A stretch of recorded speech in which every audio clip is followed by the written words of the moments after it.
Hello' viewers, আহক আজি আপোনালোক সকলোকে আমাৰ গাঁৱৰ পাহাৰে পূজাৰ মেলাখন দেখুৱাওঁ। এইখন হ'ল ভূমেশ্বৰ পাহাৰ আৰু মোৰ গাঁওখন হ'ল আতুগাঁও।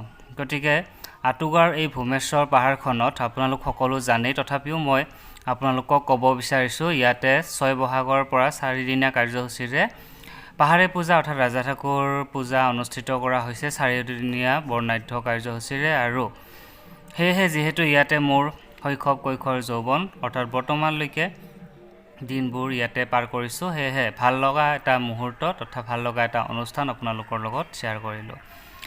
আশা কৰোঁ আপোনালোক সকলোৱে ইয়ালৈ আহিছে বা যিসকলে এতিয়ালৈকে অহা নাই এবাৰ আহিবচোন। ইয়াৰ প্ৰাকৃতিক সৌন্দৰ্য আপোনালোকে উপভোগ কৰি যাব।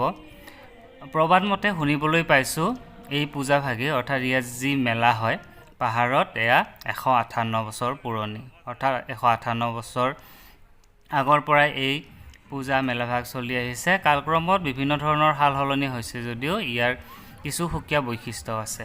গতিকে বিজ্ঞসকলে ইয়াৰ বিষয়ে খুব ভালদৰে জানে। ইয়াত যথেষ্ট মানুহৰ ভিৰ হয় আৰু বহুত দূৰ দূৰণিৰ পৰা ভক্তসকল আহে। আৰু আমি যিহেতু ইয়াৰে স্থায়ী বাসিন্দা গাঁওবাসী, আমি প্ৰত্যেক দিনাই ইয়াৰ মেলা উপভোগ কৰিবলৈ যাওঁ। সেয়ে ভাবিলোঁ আপোনালোকৰ লগত এই ভিডিঅ'টো শ্বেয়াৰ কৰোঁ।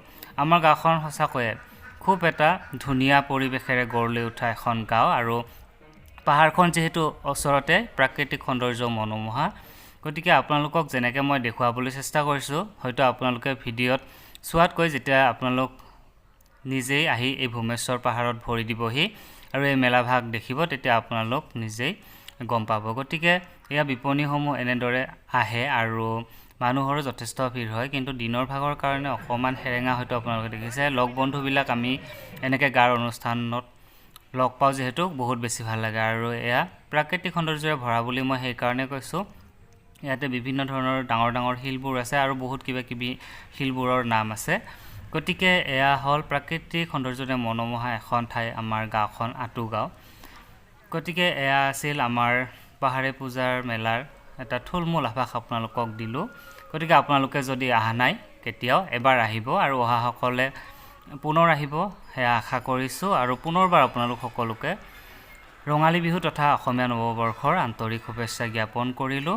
সকলোৰে দিনবোৰ ভালে কুশলে পাৰ হওক তাকে কামনা কৰিছোঁ আৰু ভিডিঅ'টো শেষলৈকে চোৱাৰ বাবে সকলোকে ধন্যবাদ জনালোঁ।